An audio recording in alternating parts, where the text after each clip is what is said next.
Y'all planning for this?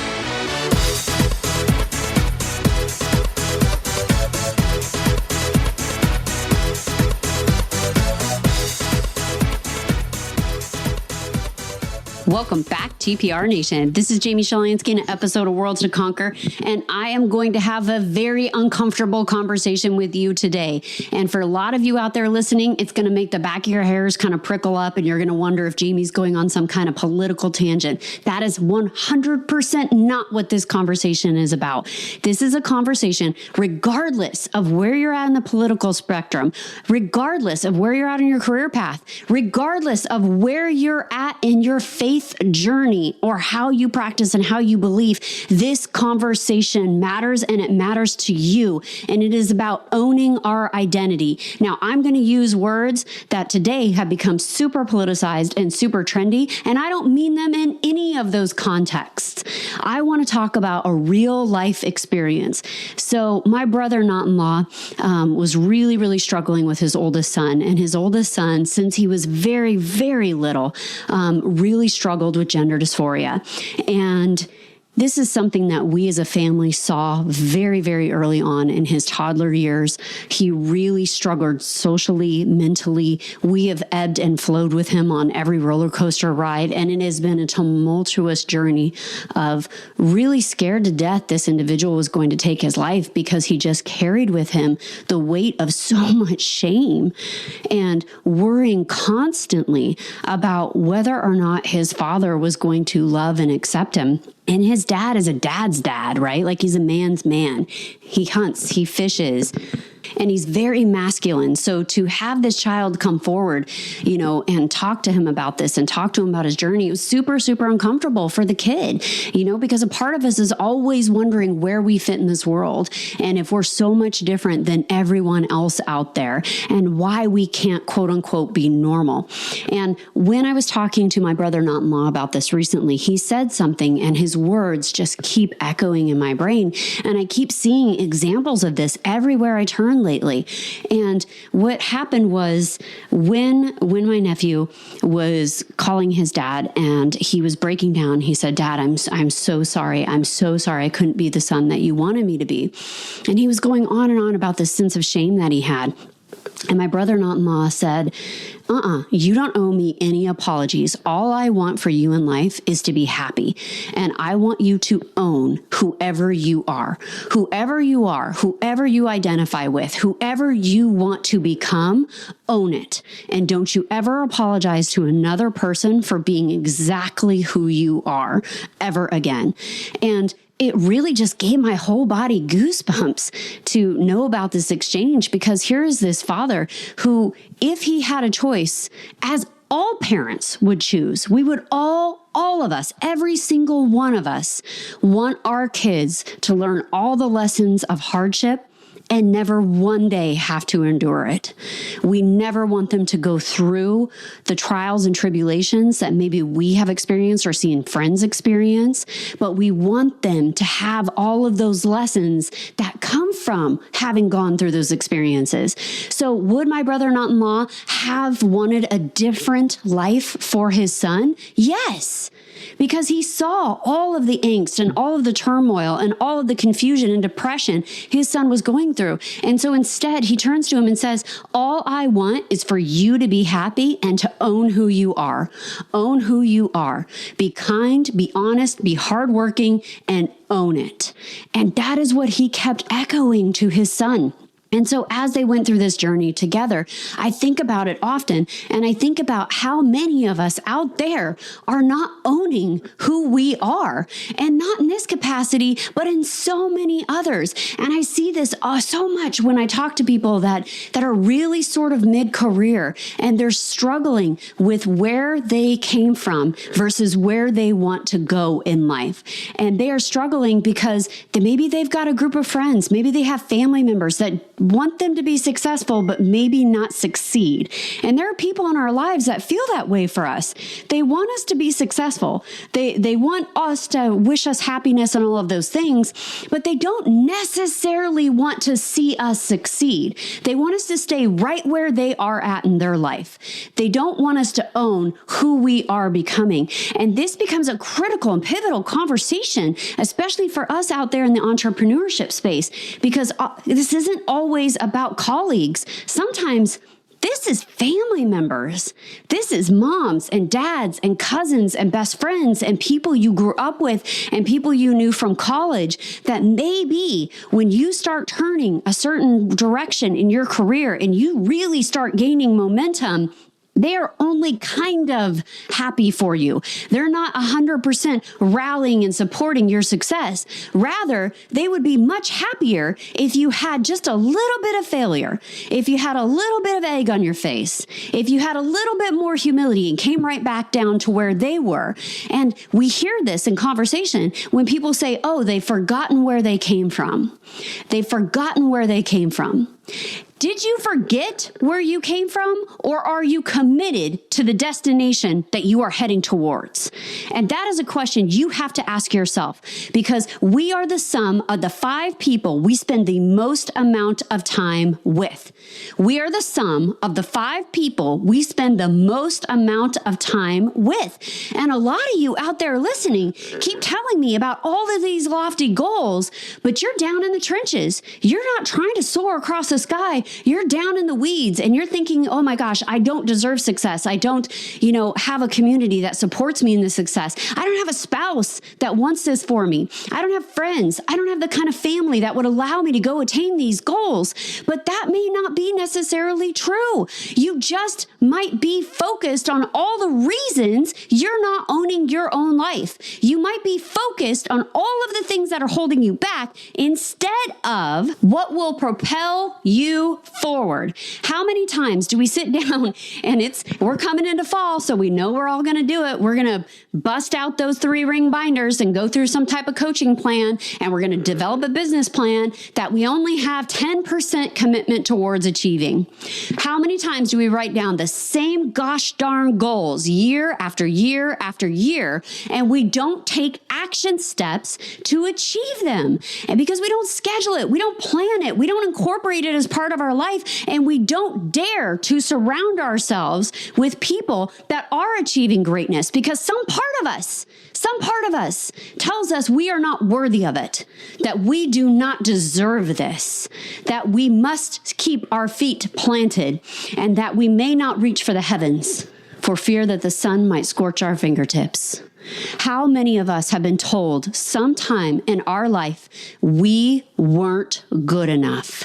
Who you are is not good enough. And then we committed the greatest sin of all. We believed them. We heard those voices, and it didn't matter how many people gave us praise. It didn't matter. I think about all of the time that I spent in the public education system, and I had great teachers. A few of them stand out. Most of them are washed away by time. I don't always remember them. I have to be really intentional about thinking back and remembering that teacher in my life. But I tell you what, the 2 teachers who called me stupid publicly in front of the room, I see every detail of their face. I hear every voice. I hear every laughter, those who snickered, that sense of shame that still washes over us. And I had to make a choice. Either that person was telling me the truth and everyone else was lying, or it was the reverse. Everyone else was telling me the truth and that person is lying. And so I have to look at that situation and I have to tell myself at that time and say, is this person factual? Am I this person? Anyone can call you stupid. They could call you stupid all day long. They could also call you fat. They could call you lazy. They could call you undetermined. They could call you bad with money. Is it true? Is it true? And if it's not true, why are you holding on to it like it is? That is not for you to carry. And I talk to this a lot about it with business owners that I deal with, especially when we're dealing with some kind of contractual relationship in which one partner of the business is leaving and the other one is having to, carry on and keep the company going. And there's always some animosity. There's always some animosity about that breakup. And during that breakup process, people get really rigid. They get really staunch in their feelings, and they want to take passionate views instead of dispassionate views. And so they get attached to these feelings. And when it comes to the buyout, when it comes to the separation, when it comes to maybe somebody buying their book of business, or they're buying a whole bunch of equipment and they want to branch off and go do their own thing, the business partner that's staying is like, hell no, I'm not making it easier for you. I'm not giving you anything that you want. And instead of dispassionately stepping back and saying, hold on, what makes the most financial sense? What makes the most logistical sense moving forward? And taking a dispassionate point of view, looking at the ending of that relationship.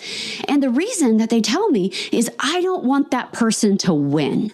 I don't want that person's life to be easier. That person has caused me stress. That person has caused me strain. That person has caused me financial burden. And I don't want them to get what they want. Okay, but in what game? Like, what are they winning? Where's the prize? Because oftentimes the person I'm a little biased, right? The person I'm still working with, in my mind, is the victor. Because that other person is leaving because they had something so miserable in their life happen that they were no longer satisfied in this partnership. That maybe they thought the grass was greener, or maybe they had something critical going on in their family. Maybe they had a lot of spousal pressure telling them that they needed to make more money or do things on their own, or a lot of ego seeped into that. I don't know. There's a myriad of different situations in which that happens. But I have to ask the people that I work with, in what game did they win? And what is the prize?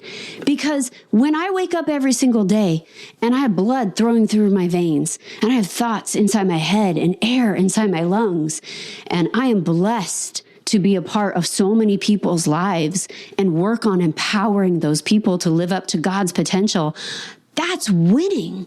These other people that wake up miserable to be who they are and think that they're entitled to something, and that the world owes them some type of debt, those people are miserable. They're not winning, and they're certainly not owning their own life. They're not taking the steps. They're blaming everyone else. You're the reason this happens to me. You're the reason it happens. And they really need to step back and be totally accountable to the fact that if you haven't risen up out of your circumstances, it is your own fault. It is your own fault. We all get trials and tribulations. Nobody has it perfect. And I've met with a lot of wealthy people. Some of them you consider silver spoon. Some of them are bootstrap. And not one of them has escaped life without some type of scar. Not one of them has not gone through some trial or tribulation and had to endure. But they get to make a choice. They get to own what they should become. And I have seen people that have started out so great in life and filled with so much potential, and they had everything, in my perspective, handed to them. And they were able to really, really run with it. And then they chose not to. They chose not to. They chose to go on a different path and then blame everyone else for why their lot in life is so much less. I was held back because I couldn't work because we started a family. I was, working in this partnership. My partnership really screwed me over. Or I would have been more successful, but my parents got sick and I had to move home with them. These are legitimate reasons that kind of derail us from succeeding as fast and as far, but they're not reasons to stay permanently stuck. They are things that happen to you, and now you have to own that and move past them. Now you have to say, in spite of these things that have happened to me, now I am ready to achieve greatness. Now I am moving on. Now I am living to my divine purpose, and nothing can hold you back but you. But if you aren't taking the time to surround yourself with people that want to see you succeed, do not be shocked when they applaud your failures, because people will always be there to applaud your failures. They'll always be there to put their hands in their pocket and smirk on the side and say, well, did you hear about? There are many things in life that are going to naturally set you back. Don't allow your friendship circle to be one of them. And maybe this is people that are toxic. Maybe this is people in your family that you got to say, hey, I love you. I love you so much. That love is unconditional. But you know what? You're not headed where I'm headed. And if we were traveling on the road together and we are two paths diverged in the woods, you're headed to the right and I'm headed to the left. You don't go to the right just because they are. You take the path to the left because that is your destiny. That is where you are supposed to go. But so many of you are choosing to go with the people that don't want what you want. And you're settling there and settling constantly and wondering why you're not succeeding. Because you're not taking any type of deliberate action to own your own life, to own your own destiny. And so you need to pack it full of learning and opportunities and networking and all of these different type of things that are going to propel you towards the top of the mountain, if that is where you are headed. And there's nothing wrong with sitting down at the base and having a nice, quiet life. But that is not you.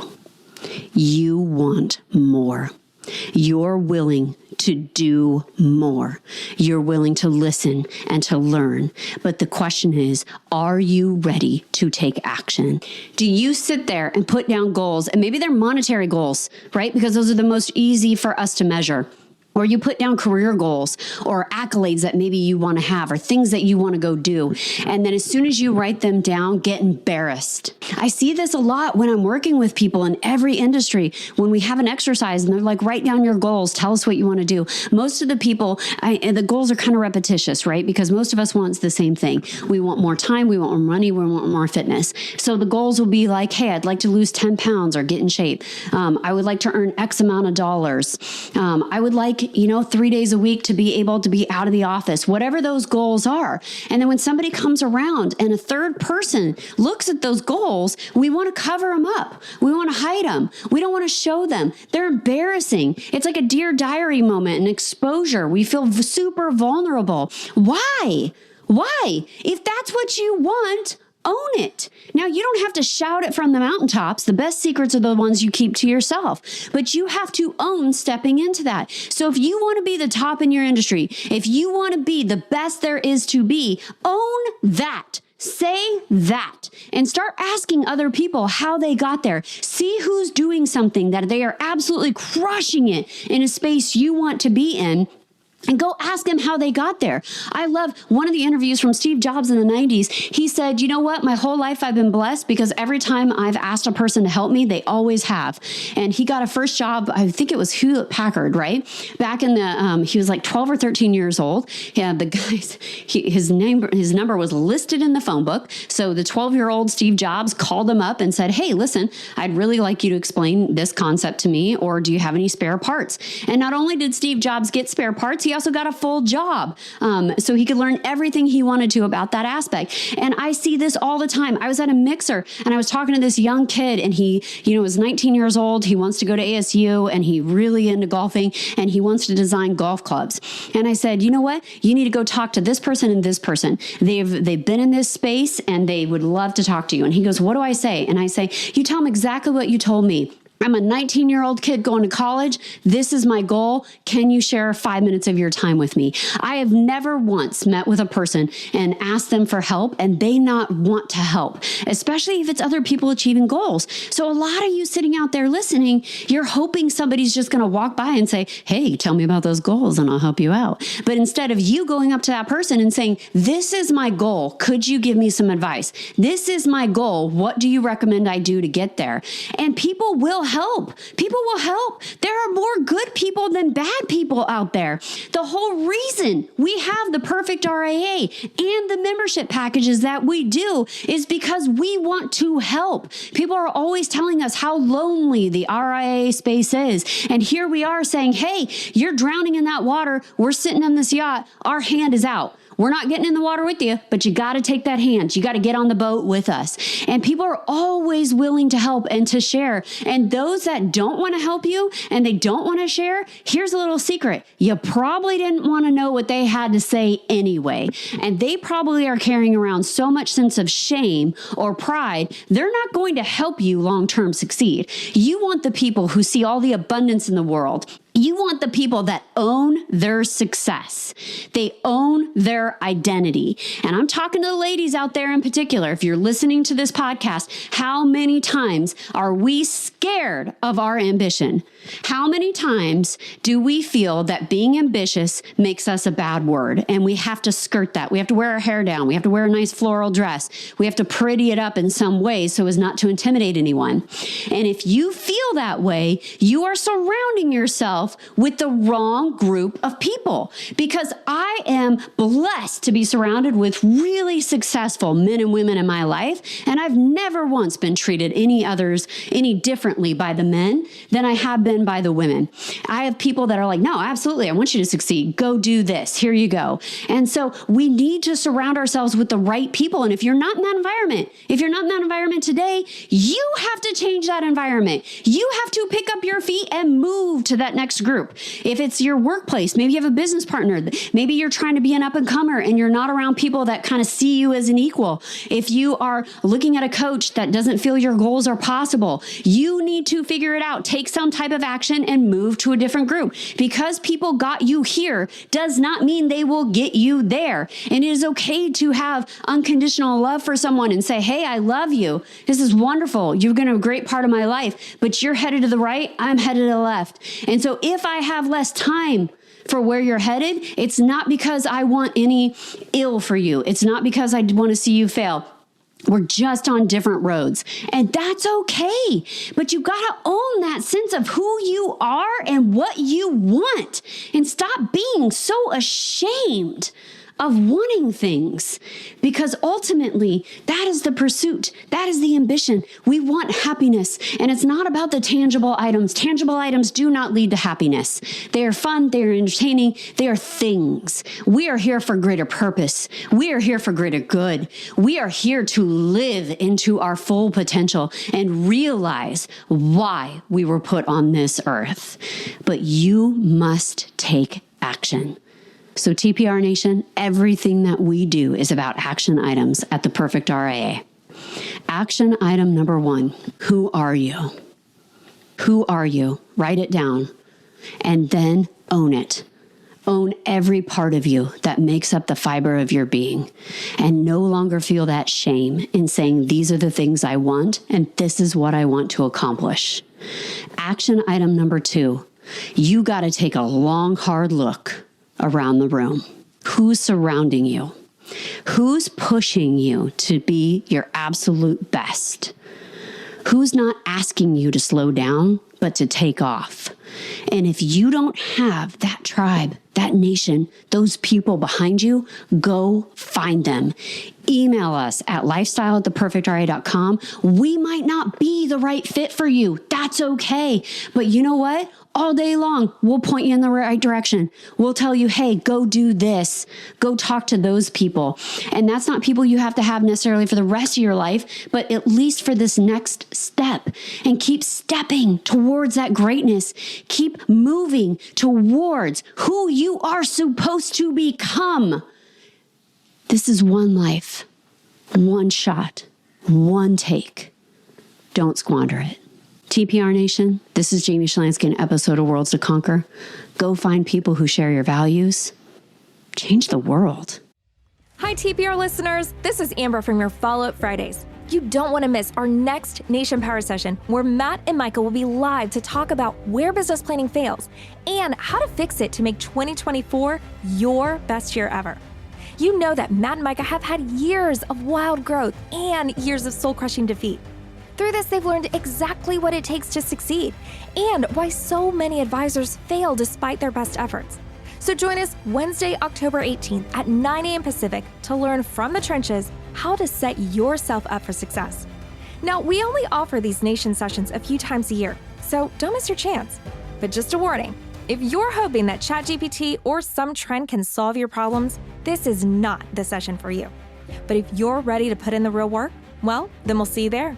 Visit theperfectRA.com/power session to save your spot today.